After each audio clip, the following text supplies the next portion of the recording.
It's been so long since I played with Play-Doh. What are you making? A worm. A worm. Yes, That's a so worm. basic. I, on the other hand, am making a rice.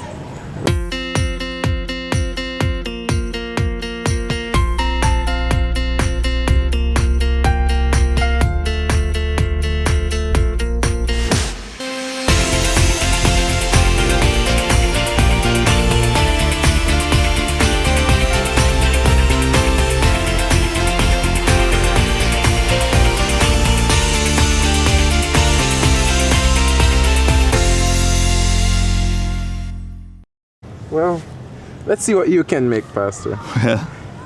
Probably not very good at making anything. But regardless of it, we can't bring it to life. Because you know why? Only God, who is the creator of the world, can give life. Wow. So, how did the world come about?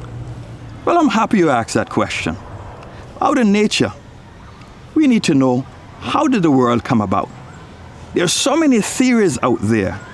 In the 1960s, there was the Big Bang with Charles Darwin. Everyone believed into this thing. They believed that, there was some collision, some clashing, and as a result, life came about. That's hard to believe, seeing that this has so much perfection. This becomes life. But can you prove that God is the creator? Well, let me tell you something. The Bible tells us that the creator is actually Jesus. You study the Bible carefully, and John 1:1 tells us, in the beginning was the Word was with God, and was God. He is the one that created everything. Not only that, but the Bible tells us a little further on in that chapter that Jesus made it all. He was the one that spoke. And it says in verse 14, he spoke it into existence. And if he didn't do it, it wouldn't have come about. So Jesus is the creator of this world. Wow. Jesus as the creator. Wow. What should this mean to me? I am happy. Because if you check the Genesis chapter, when God made this world, it was disorder. It was nothing special. But he spoke, and God brought order from darkness to light.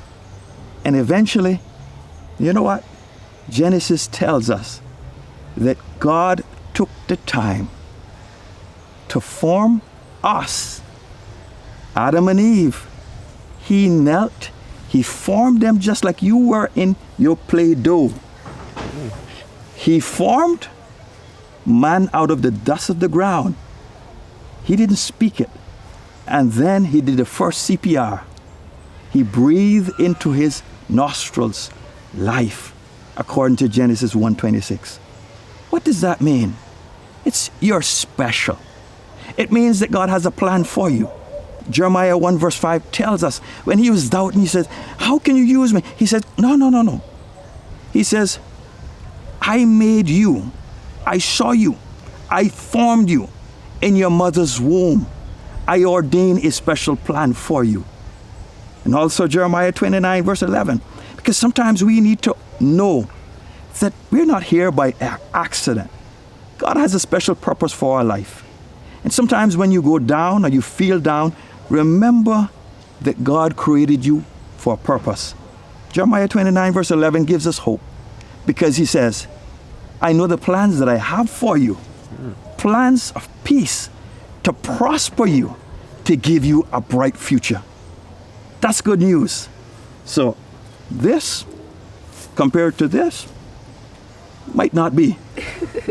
But the good news is that we have God on our side. He has a plan. He created you. A purpose. Thank you, Pastor. We invite our viewers to continue sharing with us as we continue to talk about him. Let's try to create a wave of information around the world. Share this with your friends, family, neighbors, everyone that you meet. You can take a Bible course by visiting ltah.org. So come on, Let's talk about him.